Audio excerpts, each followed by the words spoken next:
सहस्रमूर्ति सहस्रपादाक्ष शिरोर्बाहुरे सहस्रनाम्ने पुरुषाय शाश्वते सहस्रकोटि युगधारिणे नमः। शान्ताकारं भुजगशयनं पद्मनाभं सुरेशं विश्वाधारं गगनसदृशं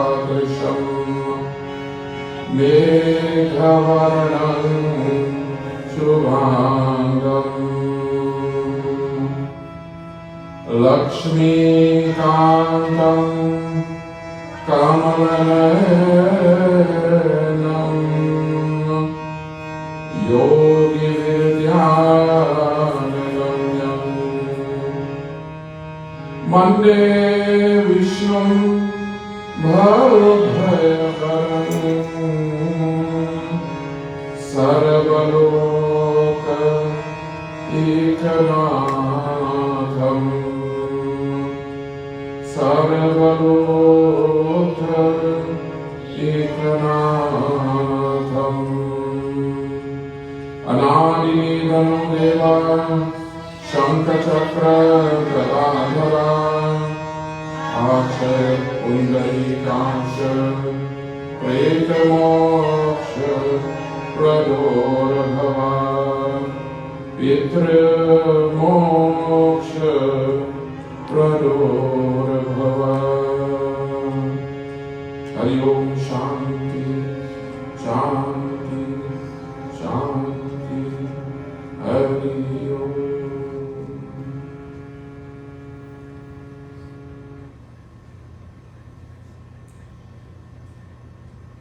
You know, I listen to that talking very often about our 10 commandments. And sometimes we wonder what these 10 commandments are. So according to Sanatan Dharma, we also have 10 commandments. And I would not say we also have 10 commandments. We have 10 commandments and other people also have 10 commandments. I don't know if I said that right enough that you can understand. Because somebody had to borrow from somebody at some point. So let me tell you what ours are. Anybody know them? Dhriti, Kshama, Dhammo, Astiyam, Shaucham, Indriya Nigraha,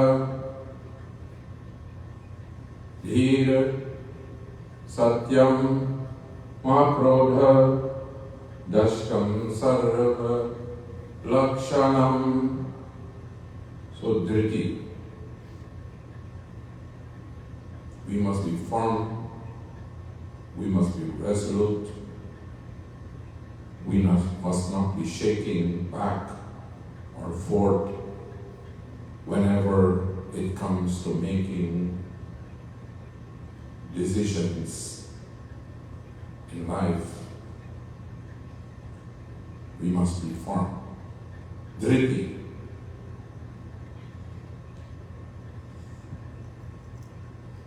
When we take resolute decisions, we have definite success. But if you're going to do things halfway here and halfway there, you might end up halfway anyway. So it is better for us to make resolute decisions. Resolute decisions should be taken at all times, because that is what is going to bring us success. Dhriti, Kshama. You must learn to forgive. you forgive, you must also learn to forget. Do not forgive and do not forget. That is the only way we can forgive. Man karma vachan. The more we must be able to overcome our fears and weaknesses. Dhriti Kshama Damo Asteyam Shaucha. Asteyam means that whatever you do in life, there must be proper consideration, asteyam, shaucham. You must always aim for purity and cleanliness. Indriya nigraha, you must suppress all the feelings of the senses that only looks for gratification and does not take you towards your path of spirituality. Shaucham indriya nigraha dhira vidya. One should always dhir, your decisions, your thoughts, everything should go in line with each other. Satyam, you should always speak the truth. Akrodha, you should not be angry with others. These are our commandments. Satyam means always tell the truth.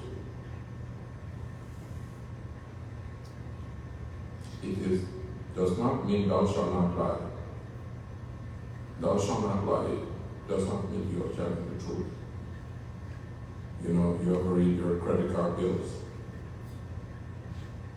All the facts are written, but they're hidden at the bottom. You ever listen to the commercial? They read all the fine prints so fast that you will never hear them. Or first of all, you can't understand it. So, the truth is there somewhere, but they're not telling them to you.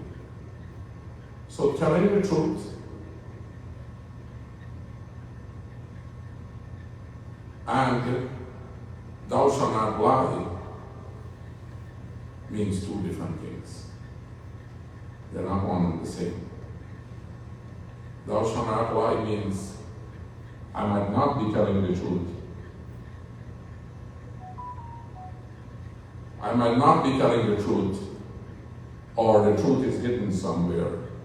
But if I said, I'm telling you the truth, that means that there is no true truth. And that means that there is no space for me to deceive you. These are our lakshans. And we should follow them accordingly because they are going to point us in the right direction. Most of our lakshana, most of our laws and rules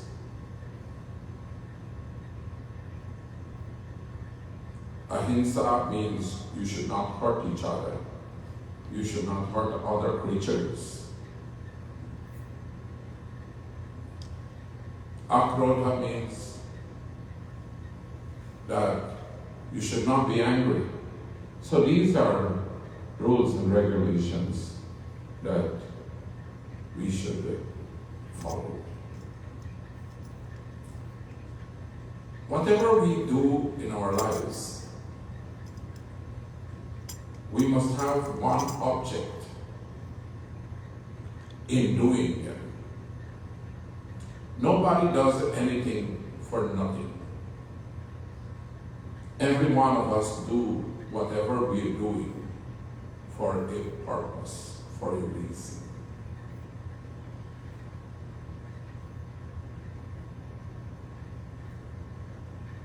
If I am going to give gifts, if I'm going to give anybody anything, I'm not giving it to that person simply because I want that person to be happy. Whatever I'm doing in my life, I'm always doing it because it benefits me.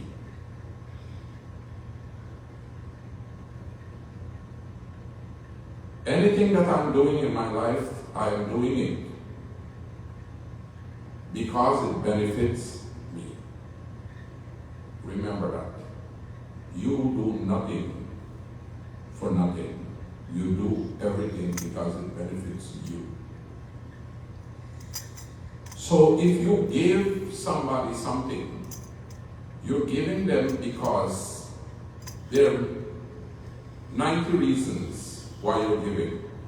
Let me tell you some of these reasons. If I'm giving you something, the first thing that I am going to receive, that very instant, is that I'm going to receive a degree of joy in my heart. That you who are receiving what I'm giving to you, you cannot enjoy the same degree of joy that I'm going to experience. In giving, there is a greater degree of joy than receiving.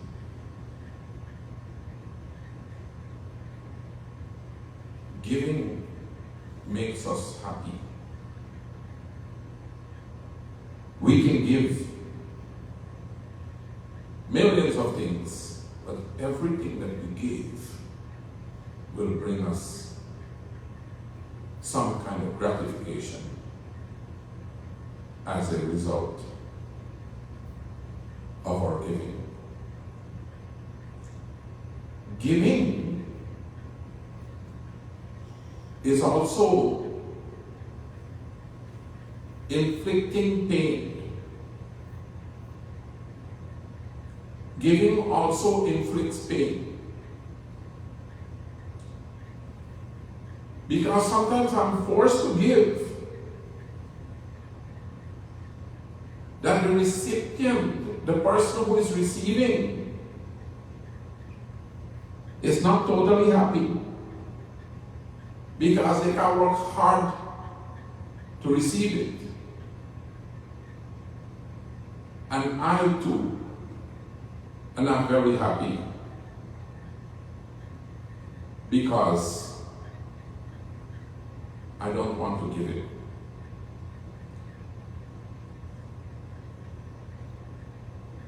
That's why they have Medicaid, Medicare, and they have health plans.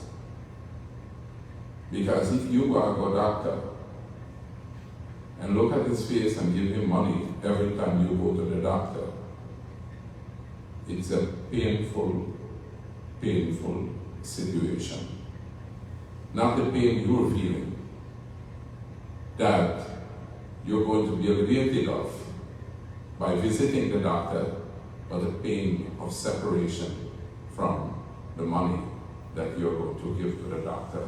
So what they do in these days with insurance, for doctor bill, for all these taxes, for all these reasons. They take their money somewhere else and they give you the benefit later. Because those would inflict some degree of pain when giving them. Who wants to give doctors? And which doctor charge you justly? That means, which doctor give you the benefits of your health and charge you an equivalent to the benefit he gives? Which tax collector collects your money and gives you back in fair exchange? Which insurance company takes your money and gives you back in fair exchange? So 90% of the time, our giving does not have that degree of pleasure or joy.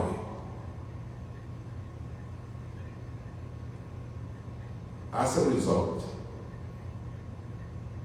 90% of the time, we're experiencing a state of despair or pain.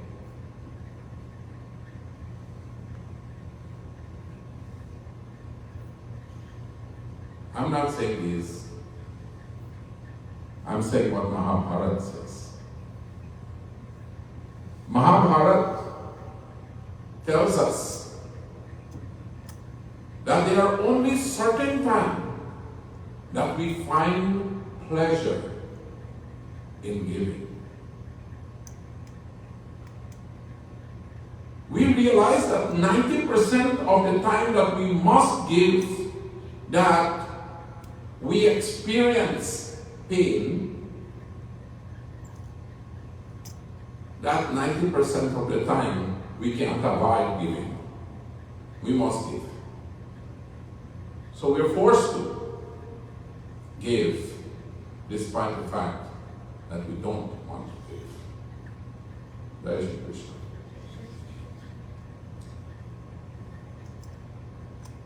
We must then find a medium where we must enjoy this life. And that medium is from inside, not from outside. That is the question. Mane ek baar hari bol, Mane ek baar hari bol, Hari Hari Hari bolo, Hari Hari Hari bolo.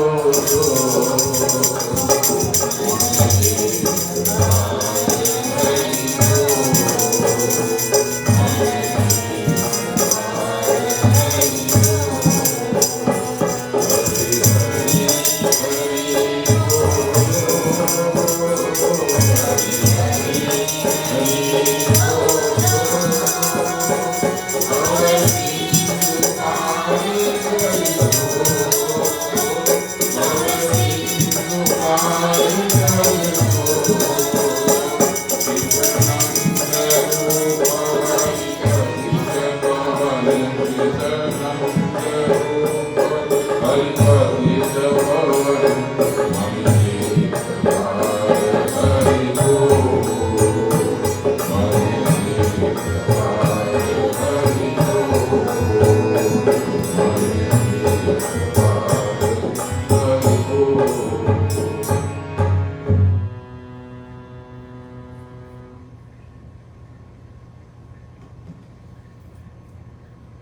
we are religious. But if I ask any one of you,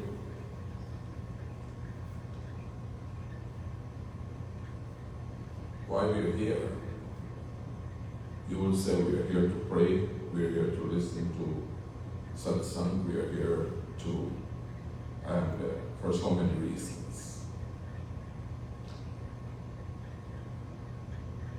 God is not just a physical being,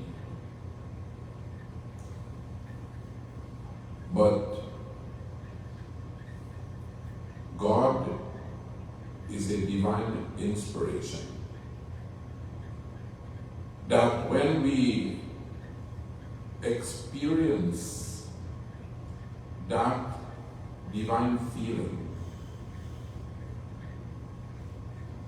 we become God realized. When we have that divine experience, we become God realized, we realize God. Therefore,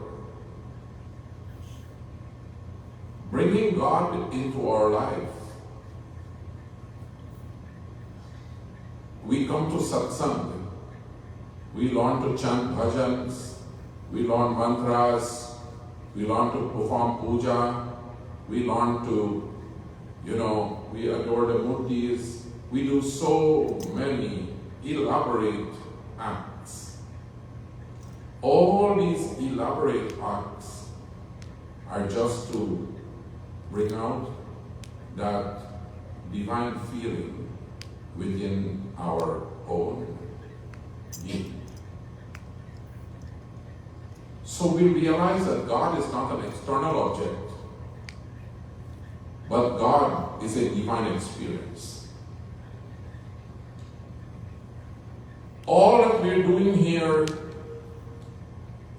is we are preparing our own inner being for that experience.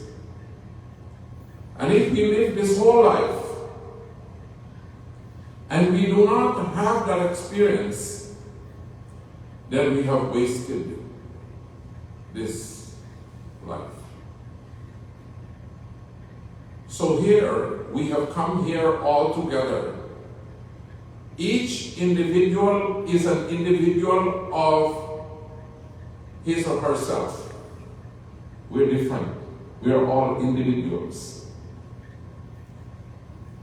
And we are all going to have our own experience after this is all over with.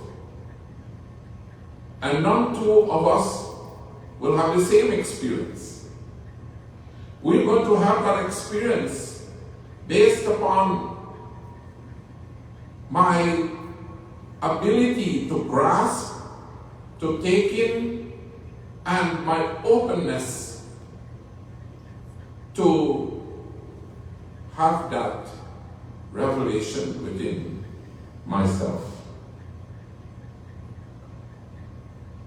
This experience is what life's journey is all about.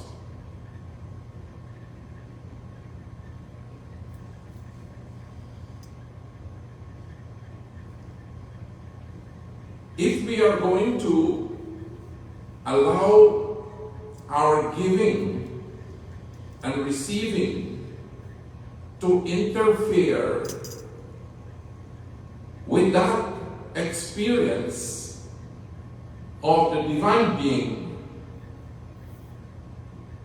then that becomes Maya.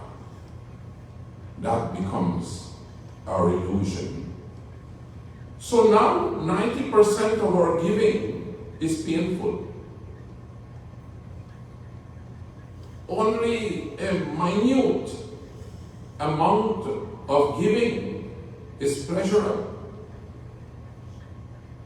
So quickly we can be drained of the ability to bring that experience within us, that divine, godly experience within us. So if you want to get this experience while paying your taxes, you're going to have a problem. If you want to have this experience while paying your car insurance or your house insurance, you're going to have a problem. If you want this experience by paying your doctor, you're going to have a problem. So we realize that there are not many places that this experience would be available to us. Then ultimately, we're looking at Garud Puran for so many aspects. So today I will just rush through a few verses from the Ashtam Skanda of Shrimad Bhagavatam.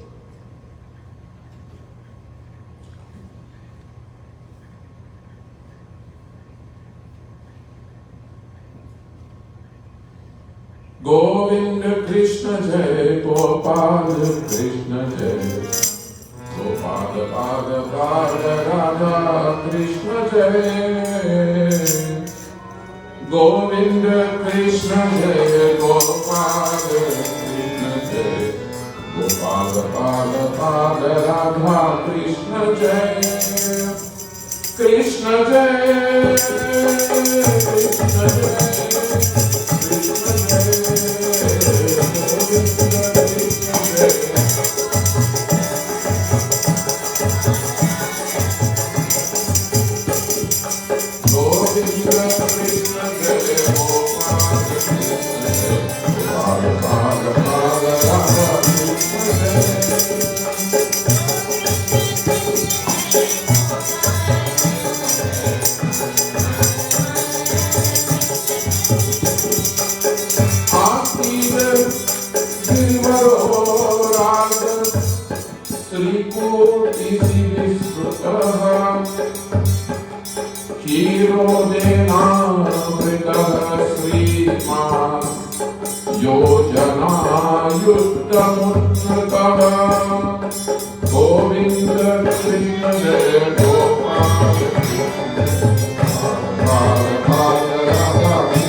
Who jumps up in the morning and says, I want to go to school today? You know, it's a difficult thing. Devotees. The wife got to push the husband out of the house, go walk. You don't want that too. As soon as first day we go to work, we start talking about retirement. First day you go to work, you start talking about retirement. Who wants to be there? Nobody wants to be there. So we realize that the whole of life also is kind of dreary. Giving is hard. living is also hard. So there are specks of moment in our lives that we tend to revel and enjoy. Shri Sukhdev ji कहे, परीक्षित, क्षीर सागर में त्रिकुट नामक एक प्रसिद्ध सुंदर एवं श्रेष्ठ पर्वत था.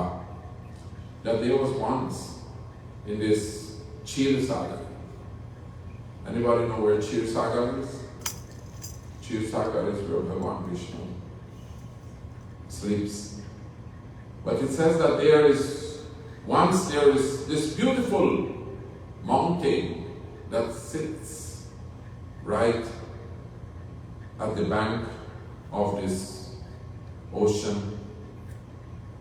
Beautiful forest, lots of animals. वह 10,000 योजन ऊंचे थे. The mountain was very high. उसकी लंबी चौड़ाई भी चारों ओर इतनी ही थी. And it was wide, it was high. उसके चांदी लोहे और सोने के 3 शिखरों के घटा से समुद्र, दिशाएं और आकाश जगमगाते रहते थे. And from this mountain oozed out beautiful gems, gold, diamonds, and all the valuable gems. और भी उसके कितने ही शिखर ऐसे थे जो रत्न और धातुओं का रंग बिरंग घटा दिखाते. तब दिशाओं को प्रकाशित कर रहे थे. And so this beautiful description was given about this mountain, about the mountain and about the water around that surrounds the mountain.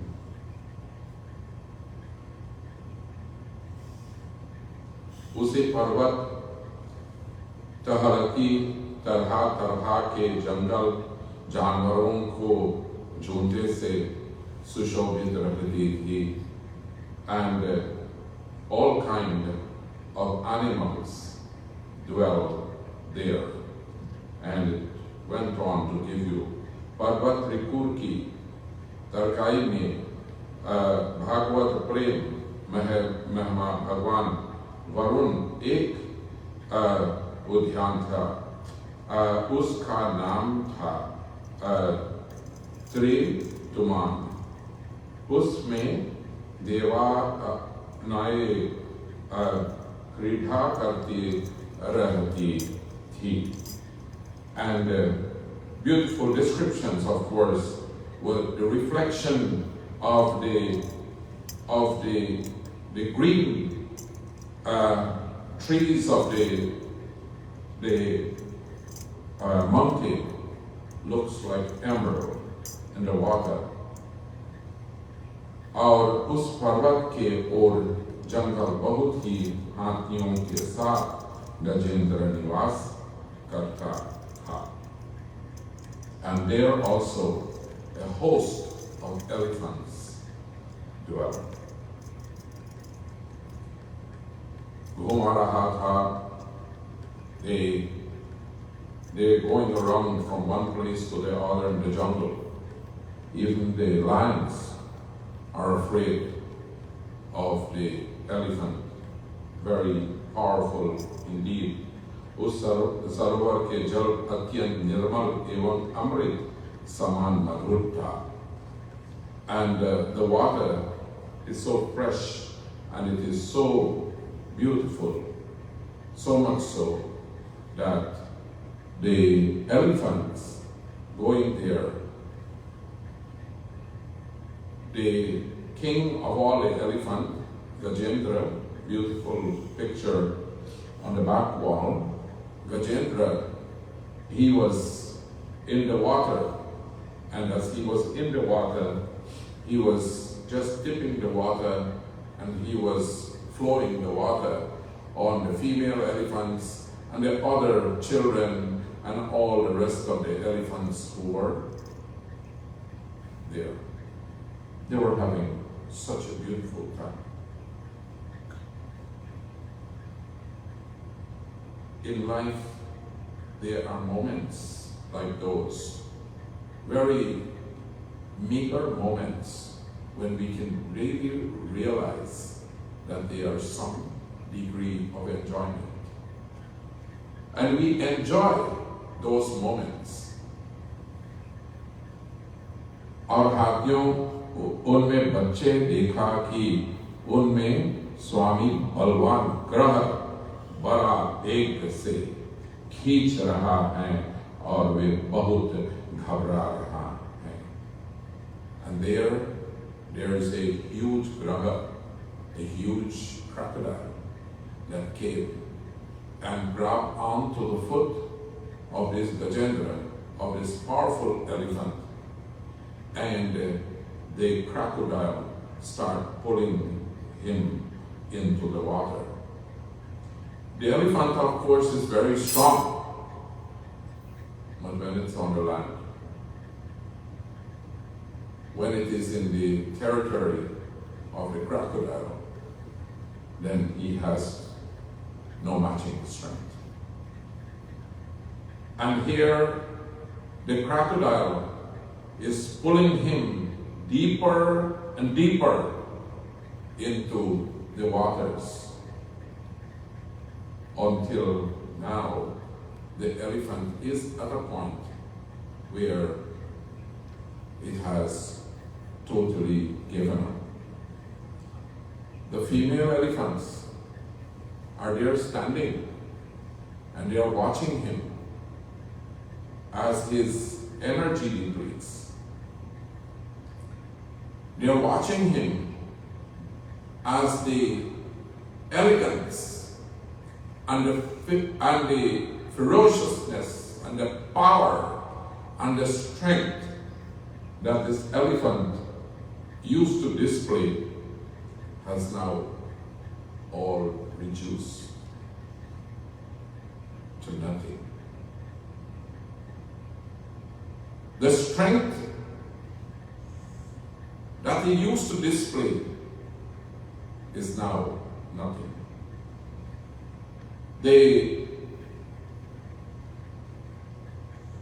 All this lofty power is now reduced to nothing. Here, the elephant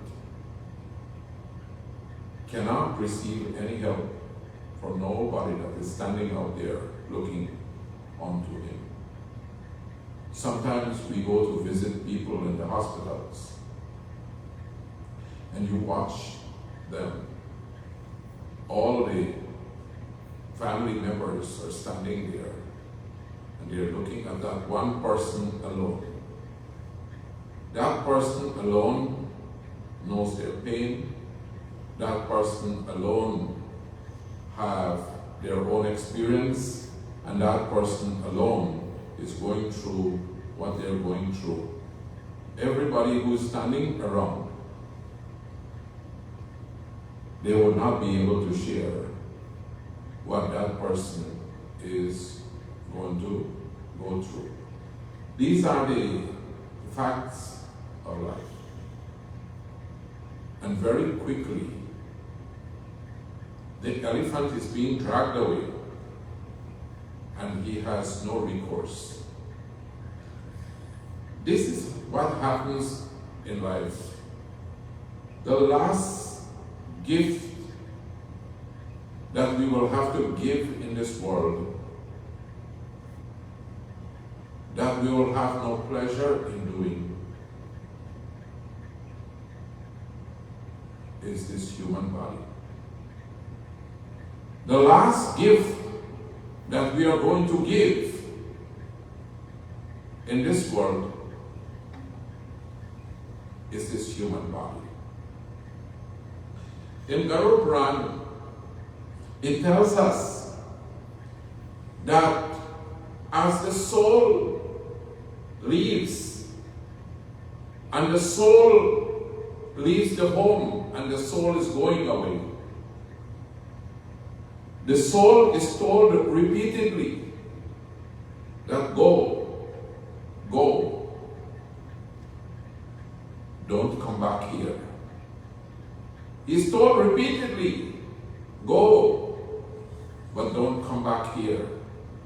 There's nothing here for you any longer. And so he would be going, and he will turn back constantly, and he will be looking back. There is my wife, there's my husband, there's my children, there's my family, there's my home, there's everything that belongs to me. There is all my joy and my pleasure that is being left behind, and he is being dragged away. The second week is gone, and he's taken away. He has gone to his first destination. 1 month has passed, and he's been taken away further. And he looks back, and all the pleasure that he used to enjoy is now being left in the horizon. 6 weeks has passed. And he looks back. 2 months, 3 months, 4 months, 5 months. And Garud Puran describes that there comes on the 6th month that this soul must cross a river. And the description of this river is very, very, very gruesome and horrible. And Garud Puran wrote so many things that is so ugly about this river that one must cross.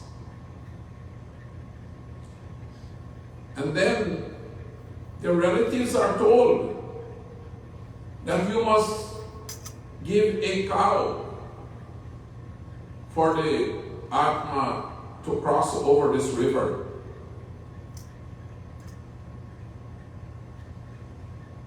And the family is going to say, 1 cow? Why have you got to give 1 cow? And who you're giving this cow to? Obviously, the Brahman takes a cow and he takes it home. And what's the point? I haven't seen my relative down to his house. So what's going on? So there is this question. So the relative said, look man, see one little brass one from store and just give it to him. He'll take that home. I have a whole lot of it at home. You know, sometimes they don't even realize they give it. It is somewhere in a bag somewhere. They just say, oh, you have to give a cow. Just give him this one. Let him go his way. That's what the poor guy gets after he's worked so hard. And then the question is asked, why do we give a cow? Devotees, there is a beautiful picture in Mahabharata, and there is a beautiful story that is told in Mahabharata. That one day, Lakshmi Devi, she saw all these cows. And she came to the cows. And she said to the cows, that you know, I want a place in your body. I want to enter, and I want you to give me a stand, a place that I can reside forever in your body. And the cows turn to Lakshmi Devi and say, sorry, no vacancy. You don't have space. There's no space within this body for you to reside. Because in our heart, Gopal, Bhagwan Shri Krishna has already occupied that space. And these beautiful eyes of ours are occupied by Surya Bhagwan and Chandra Devata. And this nostril of ours is occupied by Paul Devata. And every hair on our body, every pore on this body of ours, one different Devata is residing. In Hinduism, we have 33 crore Devata and Devi. 3,300 millions of Devatas and Devis. We never run out of Devatas and Devis, devotees. There's so much of them. And each and every one of them have a place in the body of the cow. And Lakshmi Devi says, isn't there one pore that is left that I can sit? And they said, there is none. So she pleaded her case. And they said, finally, that we are going to give you one place. And that place is the Mutra. The Mutra is the cow dung and the cow urine. He says, if you're willing to dwell there, then it's okay. You can have on. Come on. She was so grateful that she was given that place, and she entered into the body of the cow.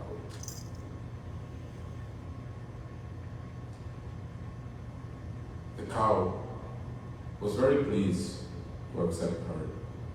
The cow dung and the cow urine are not only medicine, but they have so many antibacterial properties that if you dab the dirtiest place, the cow dung will instantly kill all the harmful bacteria. So much so that when you go to India and you go to certain places, they have what we call Panchagavya. So you have to take 5, some dahi, some ghee, some milk, some cow dung, and some cow urine. They mix them nice together and they give you to drink. There are certain places of pilgrimage you can't go without taking Panchagavya. There are 5 ingredients that come from the cow that you should take. The cow is very sacred to us. Giving the cow as dawn is a tremendous blessing because we worship the cow, we worship all the devatas within the cow, and we give the cow as dawn. For those people who cannot afford to give a cow as dawn, in my opinion, the little brass cow is suffice. But devotee, do something more sensible than just a little brass cow, which has no value to you and has no value to the Pandit. You think that brass cow has any value to the Pandit? What are you going to do with it? He ain't got no use here. You know? He can't give milk either. Not even dog. What I advise people to do and what I've done in our family. They're sitting right here, they can tell you. I go to every family member and I tell them, give me some money, give me some money, give me some money. I take all that money, write a check, and I send it to New Vrindavan in West Virginia. Here they take care of the cows.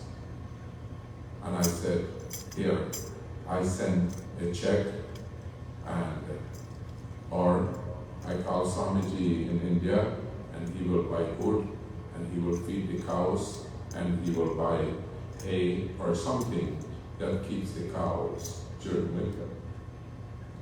It is much more sensible to do something of that nature. The little brass cow used to suffice.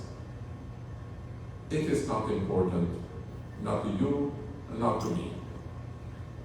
It has just become a symbol. It does not give you any joy. It does not give me any either. So let us do what is beneficial for the Atma. Worship the cow, adore the cow, and whenever you have an opportunity, bathe the cow, TK some sindur, both on the forehead and the tail. You know why the tail now, right? Anybody know why the tail? Because Lakshmi resides there. So Bhagavan Vishnu and Lakshmi will be adorned. Wash the feet of the cow, do puja on the cow. And whenever you have an opportunity,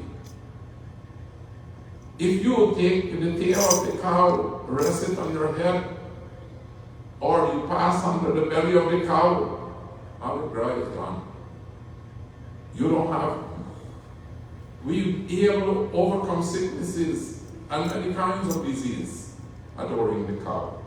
The cow is symbolic, it is important. And if you cannot afford a cow, do not bother yourself, but do something that is symbolic and something that is beneficial for the cow. Most of all, if you can avoid Burger King and McDonald's, because that's where cow comes between two slices of bread. And a lot of times, people eat without realizing what they were actually eating. So, instead of worshiping the cow, sometimes we harm the cow. So, giving has an art, and giving is very sacred and important. The person reaches Vaitani and has to cross this river. That person cannot do that all by him or herself, because that person is going through so much pain. Why? That very time is the worst time for that person who passed. That time become the worst time for the person who passed, because that is the switching around period. So I always put it this way. If I'm going to go to Florida, leaving New York, as soon as we get in the car, my wife is going to ask, did you turn off the stove? And we look at her and say, oh, I mean, I cook. You don't want to cook. Well, you ask her before we turn off the stove. Did you look at the stove to at least make sure that it's turned off? And then the kid will say, yeah, mom, it's okay, it's turned off. Who knows whether it's turned off or not? You know, she was supposed to turn it off, you know. And then you go a little bit further, and then she will say, you take out the pressing iron? Well, you were the last person who pressed. You know? So did you turn off the pressing iron? Well, we don't know. Yes, ma'am, it's turned off. Did you close all the windows? You know? And so, by that time, we're almost Jersey. She had to make sure that everything. So we realize that even though we are on our journey, our mind is still at home. Body has gone, but mind is not. And so, constantly, we'll come back to revisit the house, even though I'm not there physically. And as I think more and more, then who's going to water the plants? Thank God we don't have to feed the dog or the cat. And who's going to take care of the animals? And who's going to feed the cows? And who's going to take care of the elephant and the horse? So these are many kinds of attachments we have.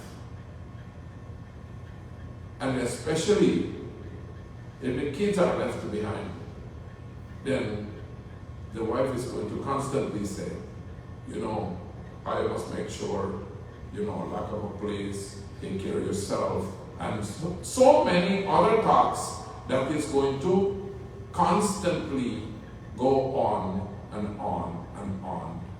By the time you meet Washington, D.C., then start saying, well, we're not going to meet there. Wonder what will happen. All of a sudden, New York disappeared and Florida appeared. So this is what happened. So when the soul comes to Vaitani Nadi, the reason why Vyasji made it look so horrible, it is because that is the tearing point. When the person is now torn away from the material into a spiritual world.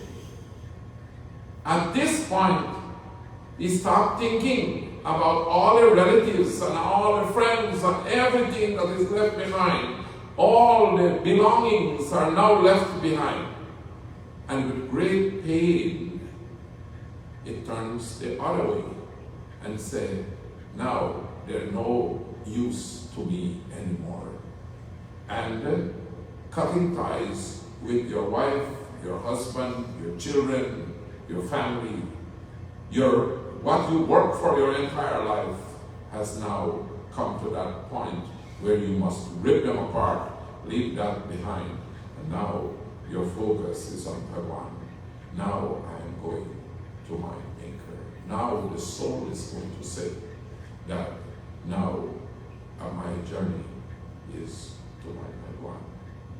This is now 6 months. This is called the Vaitani Nadi. It is not a river. It is not a place that is filled with crocodiles. It is not a place that is filled with all the most horrible stuff that is being described. It is an experience. Jai Shri Krishna.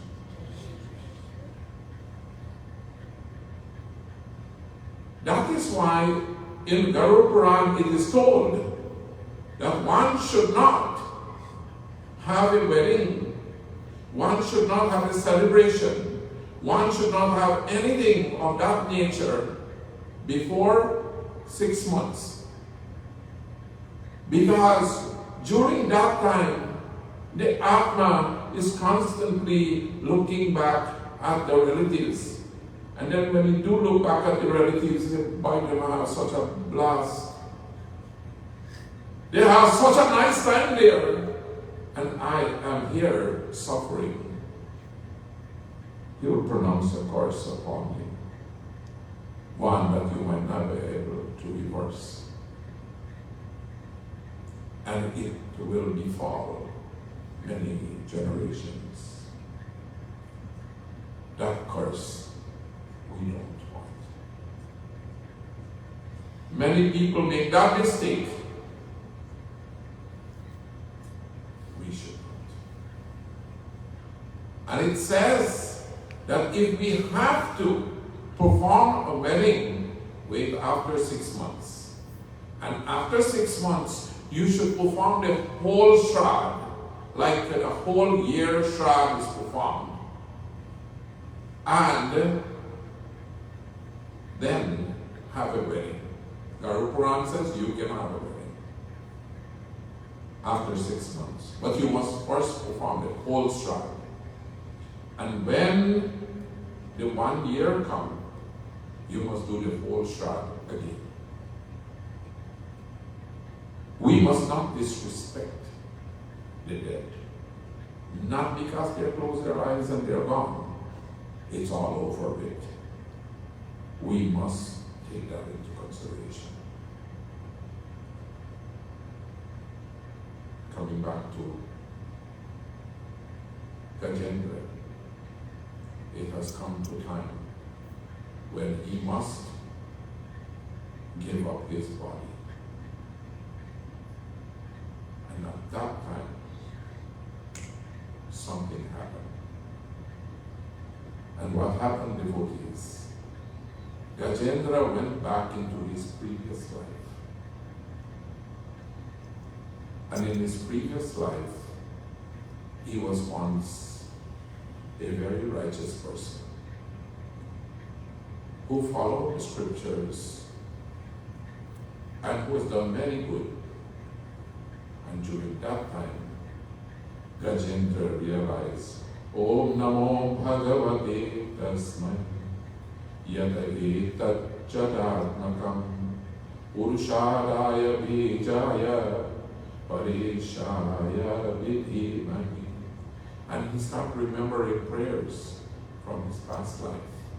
And at that time, he broke a lotus, raised it up to Bhagwan Vishnu, as he recited beautiful prayers to Bhagwan Vishnu and asked of Bhagwan Vishnu, Bhagwan, now that it is my final moment, I make this offering unto you. Bhagwan Vishnu hurried there, and he came and severed the neck of the crocodile, saving Gajendra. The crocodile also was an apsara, was a great soul who was cursed to be in the form of the crocodile. And both of them were liberated. Here we are to understand that there will come that time that we will have to give the biggest dawn. And that big dawn that we're supposed to give is one that is also painful. You know what gift that is? We'll have to give back the fire its element. We'll have to give back the air its element. We'll have to give back space its element. We'll have to give back the water its element.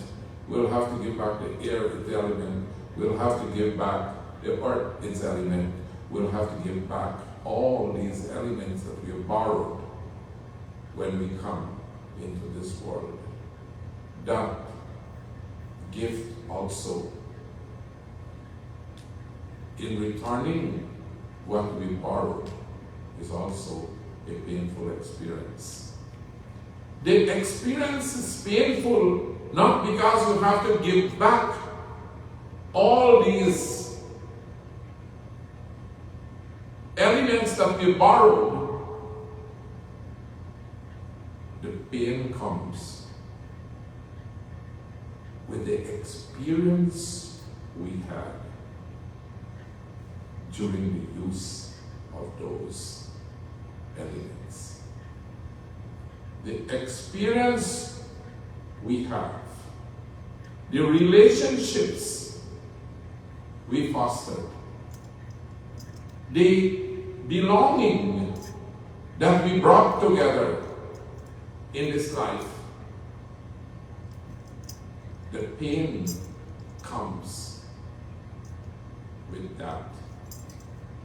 It is not the earth that we have to give back. It is not the air we have to give back. It's not the water we have to give back. It's not all of the elements that we have to give back. But devotees, the sentiment that we bundled together when we had those 5 elements together. That is the pain. That is the suffering. The person going, whenever he turns back, he's not looking back for his body. He is looking for his relatives. He is not looking back for his physical body. He is looking for the emotional attachment he has for his house, the emotional attachment he has for his family, the emotional attachment he has in the experience during his sojourn, during his life. Devotees, the experience is the pain. It is not the belonging that is the pain. What we need to do in this life, when we have this body,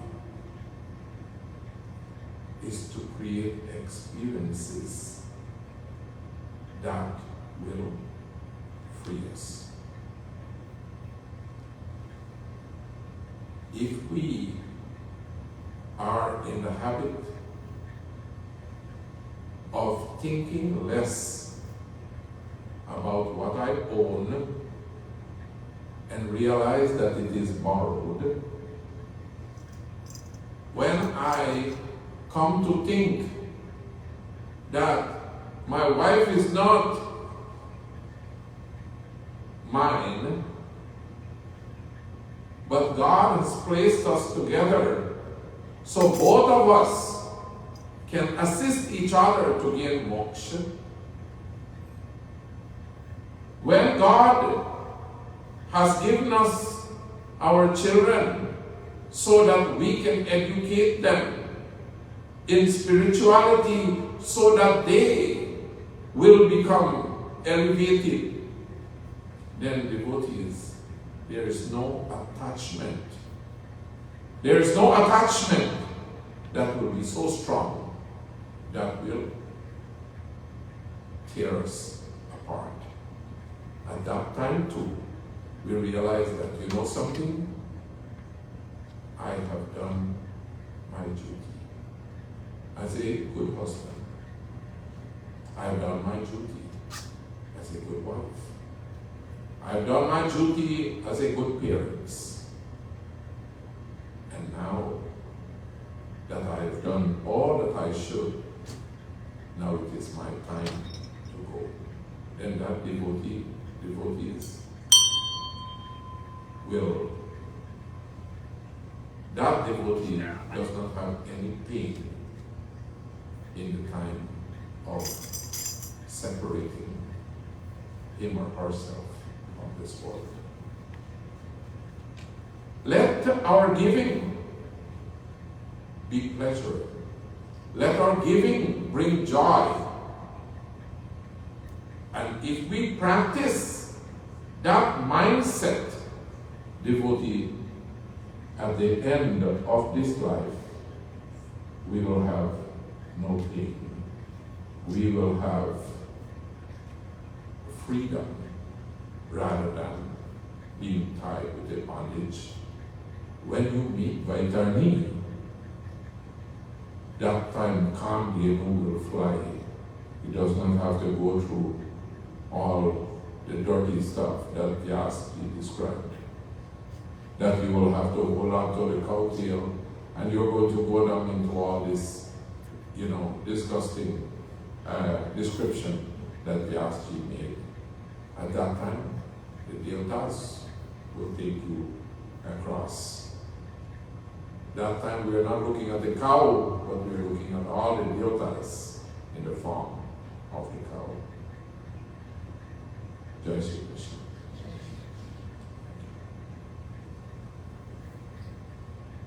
Sometimes when we look at the Bhagavad and when we look at Garud Puran, sometimes Garud Puran can be very, difficult for us to understand.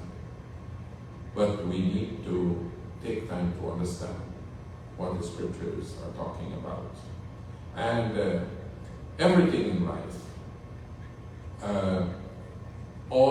everything in life, devotees, nothing that we have truly belongs to us. Even the body is borrowed goods. We'll have to return it sometime. Everything that we have is going to be given away at some point or the other. Like I said, 90% of it is going to be given painfully, including the body. So the little that you can give, that you are going to enjoy pleasure in giving, do that while you are alive. The experience is what counts. The experience is joy. The experience is good health. The experience is God. Only in that moment, that experience is joy. In that moment, that experience is pleasure. In that moment, that experience is God. Every other time, our giving is painful. Jai Shri Krishna. Thank you. We will come up once again for concluding our meeting. Thank you.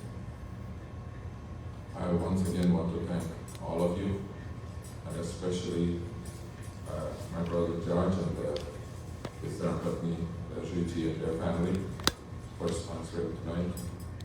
And we'd like to say a great thank you to them and to everybody that has been sponsoring every night, and everybody that also came from night after night. And we'd like to also thank you, my brother George, for your generous donation and constant, continuous donation to the Mandir. Thank you once again. God bless you.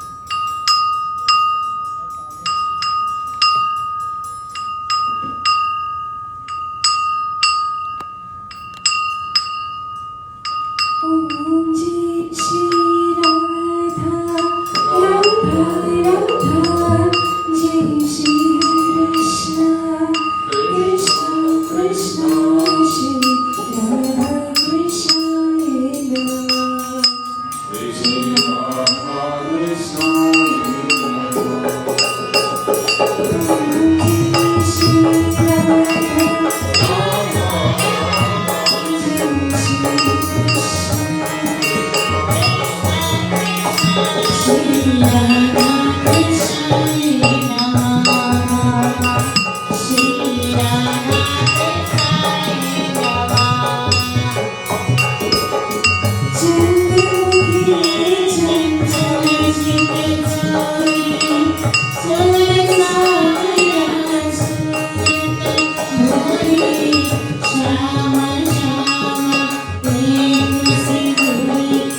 Radha Krishna Shri Radha Shri Radha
Prayers and our thoughts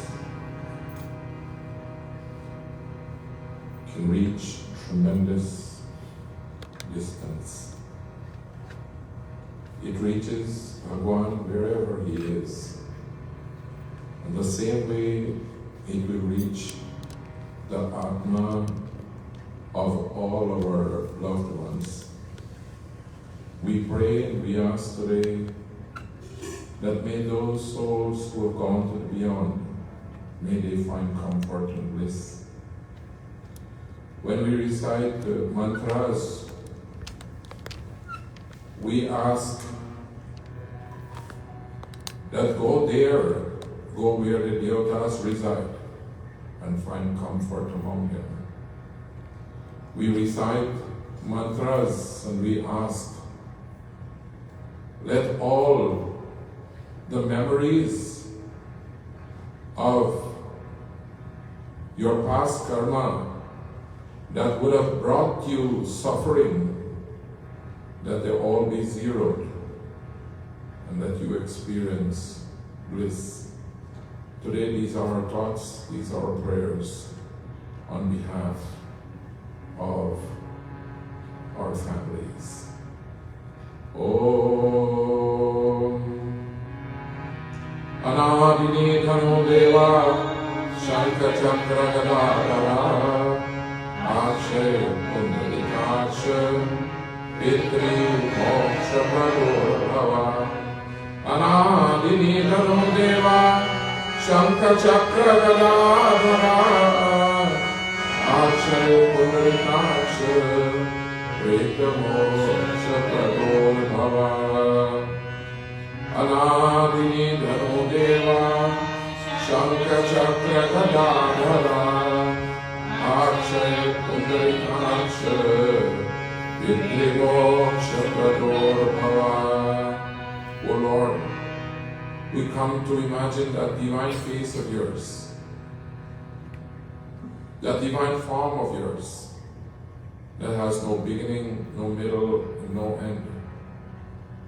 That divine form of yours possessing four hands, holding the Shankha, Chakra, Gada, and Padma. That divine form, when it lies on the bed of Shesha, young Brahma, Varalindra, Rudra, Maruta, Sunavanti, Divyaistavarvi, Daisanga, Parakram, Upanishade, Gayanti, and Sanga. Dhyana Vastittargate, Namarsa, Pashyanti, and Yogino, Yasyantan, Navidu, Surasuragana, Devaya Tasmai Namaha. That even the divine form of Brahma and the Shiva and Varun and Indra and Rudra and all the devatas, they stand gazing upon that divine form and immersing their minds into it. So too we pray and we ask that, O Lord, let our ancestors immerse into your divine experience, there enjoy eternal bliss. Tvameva matascha pita tvameva, tvameva bandhuscha sakha tvameva, tvameva vidyam dravidam tvameva, tvameva sarva